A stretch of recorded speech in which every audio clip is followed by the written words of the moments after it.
جتنی باتیں ہیں، میں ان کے سوالات آگے چلاتا ہوں. صحیح بخاری کے ایک دو الفاظ پر بھی لوگ کہتے ہیں کہ اماں نے بات نہیں کی اور اماں نے بالکل یہ وہ، میں اس پر کرتا ہوں، لیکن وہ صرف سوالات ہیں، وہ مسئلہ نہیں ہے، وہ دلائل نہیں ہے. اب ذرا سمجھیے اب کیا ہوا. اماں جان راضی ہو گئی. صحیح بخاری میں موجود ہے کہ اماں جان فاطمۃ الزہرا نے ابو بکر صدیق رضی اللہ عنہ سے بات نہیں کی حتیٰ کہ ان کی وفات ہو گئی. تو یار لوگ اس پہ حاشیہ چڑھاتے ہیں، سنیں کیا کہتے ہیں، دیکھا اماں فاطمہ ناراض تھی تبھی تو بات نہیں کر فوت ہو گئی. ان سے میں دو سوال کرتا ہوں، پھر اس کا جواب دیتا ہوں. پہلا سوال یہ ہے کہ کیا اماں فاطمہ نامحرم سے باتیں کرتی تھی؟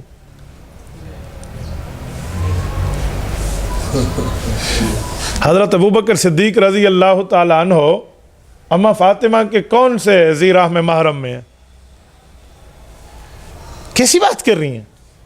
کیسا جملہ آپ کہہ رہی ہیں؟ اگر یہ بات ہو تو کل کوئی کہہ دے کہ اماں فاطمۃ الزہرا رضی اللہ تعالی عنہ نے حضرت عبداللہ بن مسعود سے بات نہیں کی تھی، پوری زندگی وفات ہو گئی ان کی. ابو ذر غفاری رضی اللہ عنہ سے بات نہیں کی تھی، پوری زندگی پھر ان کی وفات ہو گئی. حضرت مقداد سے بات نہیں کی، پوری زندگی ان کی وفات ہو گئی. حضرت سلمان فارسی رضی اللہ عنہ سے بات نہیں کی، پوری زندگی اماں فاطمہ فوت ہو. کیا مانا پھر ان حضرات سے بھی اماں ناراض تھی؟ یہ میرا پہلا سوال ہے. نمبر دو، اماں فاطمہ نے بات نہیں کی حتیٰ کہ فوت ہو گئی، کس مسئلے پر؟ یہ تو بتائیے، کون سے ٹاپک پر؟ میرا پتر تیرے بس کی بات نہیں ہے کہ تو اس کا جواب دے سکے، میں بتاتا ہوں. یہ تو اماں فاطمہ اور ابو بکر کے آپس میں رضا کی بات ہے کہ ابو بکر نے جواب دیا، اماں فاطمہ مان گئی، اس مسئلے کو دوبارہ اٹھایا ہی نہیں ہے. یہ تو یہ ہے کہ اس مسئلے پر پھر بات نہیں فرمائی، اپنی رضا کا اظہار کیا اور تو نے بات کو بھی تنگڑ بنا دیا. نہیں، اماں فاطمہ نے بات کرنی ہے تو گپ شپ کرنی ہے تو حضرت علی المرتضیٰ سے کریں، حضرت امام حسن سے کریں، حضرت امام حسین سے کریں، اپنے صاحبزادیوں سے، اپنے صاحبزادگان سے کریں. وہ ان کے نور نظر، لخت جگر، فیملی ممبر، خاندانی ہے اور اپنے گھر کے بندے. اماں فاطمہ گھر سے باہر باتیں کریں گی؟ اڑ گیا نا سوال. یہ سوال ہے اماں فاطمہ نے بات نہیں کی حتیٰ کہ ان کے وفات ہو گئے. تو بے وقوف آدمی، کوئی عقل کے 2 اور 2 4 تجھے سمجھ آتے؟ مسئلہ یہ ہے کہ آپ نے پہلے موقف سمجھا ہے، پھر آپ اس اعتراض کا جواب دے پائیں. اچھا، اگلا جملہ کہتے ہیں بھائی اماں فاطمہ الزہرا غصہ ہو گئی تھی. صحیح بخاری میں ہے غضبت. ہم کہتے ہیں صحیح بخاری میں جو لفظ غضبت ہے کہ اماں فاطمہ غصہ ہو گئی، کوئی اس حدیث کے کوئی آگے پیچھے، کوئی ادھر اس حدیث کی روایت، کوئی راوی، کوئی اور معاملہ بھی ہے؟ صرف یہی ہے؟ کچھ اور بھی ہے؟ اب یہ پتر نہیں بتائے گا. بھائی ایک راوی نے سمجھا کہ اسی لیے بات نہیں کی کہ وہ غصے میں آ گئیں، اور اسی حدیث کو 19 راوی اور بیان کر رہے ہیں کہ اس کا معنی وہ مان گئیں اسی لیے بات نہیں کی کہ راضی ہو گئیں. تو جیسے غضبت کا لفظ ہے ویسے راضیت کا لفظ ہے. تو تجھے ایک لفظ نظر آتا ہے، دوسرا نہیں آتا، نؤمن بعض اور نکفر بعض بنتا ہے، تو فائنل ہو گیا. اچھا، یہ جو لفظ ہے غصہ ہو گئی، یہ اللہ کا ہے؟ جی نہیں. رسول اللہ کا ہے؟ جی نہیں. حضرت ابو بکر کا ہے؟ جی نہیں. حضرت علی کا ہے؟ جی نہیں. خود اماں فاطمہ کا ہے؟ جی نہیں. اماں فاطمہ کے کسی فیملی ممبر کا ہے؟ جی نہیں. اجی 100 سال بعد ایک مولوی صاحب نے لفظ کہا تھا، تو بھئی 100 سال بعد مولوی صاحب نے کہا تھا، اماں فاطمہ کے لفظ آپ کو نظر نہیں آتے؟ اتنی سی بات. کہیں گے صحیح بخاری میں. صحیح بخاری کے لفظ سے نہ ڈرا کرو، انہیں کہو صحیح بخاری میں کس کا لفظ ہے یہ تو بتاؤ. کل آپ کو کوئی کہے قرآن کریم میں ہے اللہ 3 ہے، اور میں دکھا دیتا ہوں کہ اللہ 3 ہے کی آیت موجود ہے، ان اللہ ثالث و ثلاثہ، کرو مانا، عقیدہ تثلیث ثابت ہے. تو کوئی پوچھ سکتا ہے بھائی یہ قرآن کریم میں کس کی بات نقل کی جا رہی ہے؟ پچھلا لفظ پڑھیں، لقد کفر الذین قالوا، یہ کافروں کی بات ہے. تو تجھے کس نے کہا تو ابا جی بن اور تمہیں بات سناتا پھر؟ تو بھائی صحیح بخاری میں جو بات ہے میں مان گیا غضبت ہے، کس کی ہے؟ اماں فاطمہ کی، ابو بکر کی، حضرت علی کی؟ نہیں، یہ ایک مولوی صاحب کی ہے. تو تجھے مولوی صاحب کی بات لے کر اماں فاطمہ پر بات کرنا نظر آ گیا اور کچھ نظر نہیں آ رہا.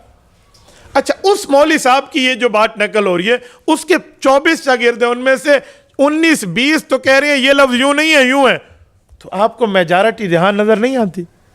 ہمارے سامنے آپ ادھر ادھر کی باتیں کرتے ہیں. یہ آپ کے پاس تھا یہ آپ کھوٹا سکہ لے کر ہمارے مقابلے میں اور نعوذ باللہ سیدہ فاطمہ الزہرا اور حضرت ابوبکر کو لڑانے آئے تھے جو اس دھرتی کے افضل افراد میں سے فرد ہیں. یہی جلیل تجھے ملی. حضرت اس طرح آپ گفتگو کریں, دیکھیں مخالف بھاگتا کیسے نہیں. کل اتنی سی بات. تھوڑا آگے چلتے ہیں, ایک دو باتیں اور. ایک سوال جو بیوقوف دماغ کا بندہ کرتا ہے وہ کیا ہے؟ کچھ نہ کچھ دے دینا چاہیے تھا اماں فاطمہ کو, کچھ نہ کچھ دے دینا, خالی ہاتھ نہیں لوٹانا چاہیے تھا, کچھ نہ کچھ تو دے دیتے. مولا کرام اینج نہیں, ہاں کچھ نہ کچھ تو دے دیتے. یہ بیوقوف آدمی ہے, بیوقوف دماغ کا بندہ ہے. انہیں کہو خالی ہاتھ نہ لوٹاتے, پہلے آنا ثابت کر دے پھر لوٹانے کی بات کریں گے.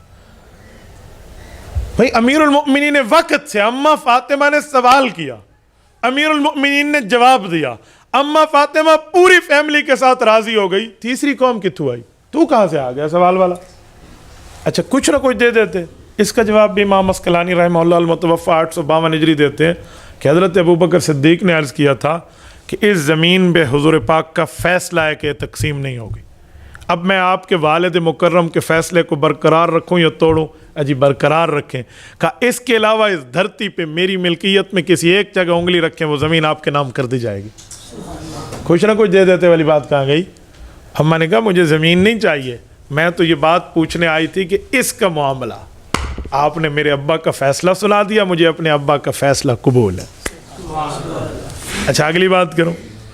یہ جو کچھ بد دماغوں کا علاج کرنا ہو تو ایک ہماری سرائکی میں کہتے ہیں کپاہ دبوڑواں ایک بھی آلہ اونچا, ٹھیک ہے نا, یعنی کپاس کا پھمبا ایک اور لگا دے اسپیرٹ والا. ان بد دماغوں کے علاج کے لیے ایک جملہ اور بھی آپ کہہ سکتے ہیں. انہیں کو ایک بات بتاؤ, اور یہ وہ جملہ ہے جو تھوڑا لگے گا انہیں دماغ پہ پھر سمجھ آئے گی, دلیل والا تھوڑا, یہ نہ ہو تو کل لوہار والا چاہ کے سرج بگا دے. تو یہ کون سا ہے؟ انہیں کہنا سنو ایک بات بتاؤ, کیا اماں فاطمہ رضی اللہ تعالی عنہا کے ایک سوال پہ حضور کے فیصلے کو توڑ دیا جاتا؟ اب ان کا ابا بھی جواب نہیں دے گا. تو بتا حضور کے فیصلے کو ہم توڑ دیتے؟ اجی نہ توڑ دیتے تو پھر تو بھی صحیح کہہ رہا ہے کہ نہیں دینا چاہیے. یار حضور کے فیصلے کو توڑ دیا جاتا, یہ تیرے بس کی بات نہیں ہے بابا. یہ تو اس کھیل میں اپنا کیوں تباہ آزمائی کرنے کے لیے آئے؟ تبارك الذي نزل الفرقان على عبده ليكون للعالمين نذيرا.